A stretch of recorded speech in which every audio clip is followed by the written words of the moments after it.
అట్లని మనం 5 చల్లుతున్నాం. అక్కడ ఓళ్ళు నష్టపోతున్నారు. మన భూమి మనకు అంతసేపటికి పంట మాయిస్తుంది. మళ్ళీ వచ్చే తనకు పంట ఇయ్యదు. ఎందుకంటే మన జింకు లోపం కోల్పోతుంది. ఇప్పుడు అప్పట్లో ఎర్రలు ఉండేటి ఎండ్రికలు ఉండేటి భూమి మీద. ఇప్పుడు ఉంటున్నాయా కెమికల్. ఇప్పుడు ఫర్టిలైజర్ వాడిన నుంచి మన భూమి అనేది దెబ్బతింది. పిహెచ్ శాతం కూడా తగ్గింది భూమిలో. ఎర్రలు ఏంటంటే అవి గుల్లపరిచి మెత్తగా వస్తాయి. ఇప్పుడు మనం ఏది ఇచ్చిన ప్రోడక్ట్ పోషకాలు అందుతలేదు పంటకు, మొక్కకు లోపల దాకా పోతలేదు. ఎందుకంటే మనం ఇచ్చే ఫర్టిలైజర్ బట్టి గట్టి పడిపోతుంది భూమి. ఎర్రలు ఉంటలేవు, అది వేసే ప్రక్రియ చేస్తలేవు, సూక్ష్మజీవులు ఉంటలేవు.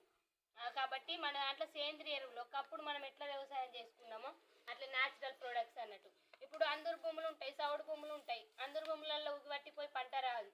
కాబట్టి మన దాంట్లో సౌడు భూములన్నా అందరు భూములు ఉన్నా కానీ ఎట్లా అంటే ఇది ఆక్వజెల్ అని ఉంటుంది ప్యాకెట్, అది కిలో ప్యాకెట్.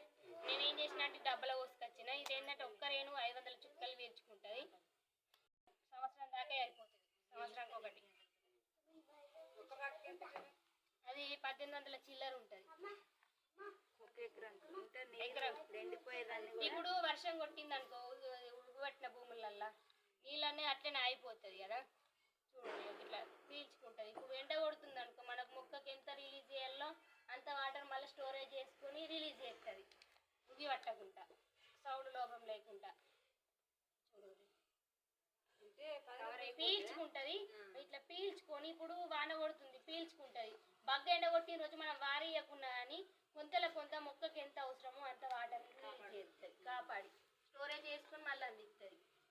ఇట్లా మళ్ళీ వాన పడ్డదనుకో మన దాంట్లో ఇంకొకటి 82 ఉంటుంది. ఇప్పుడు ఫుల్ మనము పురుగు వచ్చినా ఏదొచ్చినా మన ఫర్టిలైజర్ స్ప్రే చేసి వచ్చినాం అనుకో బాబు, ఏం చేద్దామంటే ఆ స్ప్రే అన్నది మనం వర్షం బాగా వచ్చింది అనుకో అది కొట్టుకపోతుంది. దానికి ఫలితం ఏముంటుంది కాబట్టి గమ్ములాగా 82 ఉంటుంది. అది కలిపి కొట్టుకోవడం ద్వారా మనకు మంచి పంట ఏంటి మందు కొట్టుకుపోకుండా ఉంటుంది. అది తీసుకురాలి. నేను ఫంక్షన్కి అయినా కొన్నే తీసుకొచ్చి పసుపు అన్నిటికీ మన భూములలో ఇప్పుడు అన్ని భూములలో ఉగుబట్టే భూములలో సౌడు భూములలో అల్లుకోవాలి. దానికి కూడా చూడు నీళ్ళు లేని కాడ కూడా మళ్ళీ అందిస్తుంది.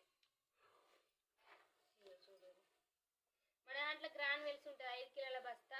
పిలకలు మంచిగా వస్తాయి, మన గొలక మంచిగా వస్తాయి, తప్పకోకుండా. అడ్లు పక్క కూడా మంచిగా 2 కర్రలు మా మామయ్య 4 ఎకరాలకు వాడిండు. అడ్లు మంచిగా వెళ్ళినాయి, మొక్కలు మంచిగా వెళ్ళినాయి.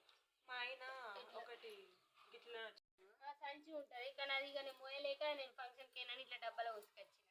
ఇప్పుడు సంచి తీసుకున్నట్టు ఎడికి రావాలి అక్కడ స్టోర్కి వస్తే మీకు అర్థమవుతుంది. ఒకసారి బాబును కూడా అన్నయ్య తోలుకరా సరేనా.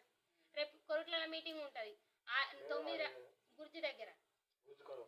9 రకాల ప్రొడక్ట్స్ ఉంటాయి. మన భూమిలో ఏ లోపం ఉన్నా కానీ మనకు పంట మంచిగా వస్తుంది గ్యారెంటీ ఖచ్చితంగా.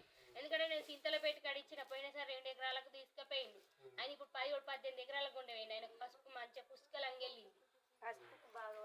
పసుపుకైనా వరికైనా ఏం ఇప్పుడు కూరగాయలు పండించుకుంటారు మన దుక్కులు వేలుకోవాలి.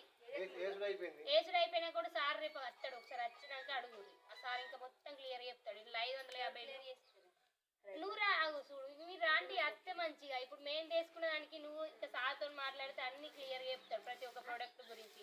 ఇలా అగ్రిమాస్ ఉంటుంది, అగ్రి గోల్డ్ ఉంటుంది, నాన్టెక్ ఉంటుంది, ప్రొటెక్ట్ ఉంటుంది, అన్ని రకాల గురించి ఉంటాయి. అన్ని భూముల గురించి ఉంటాయి.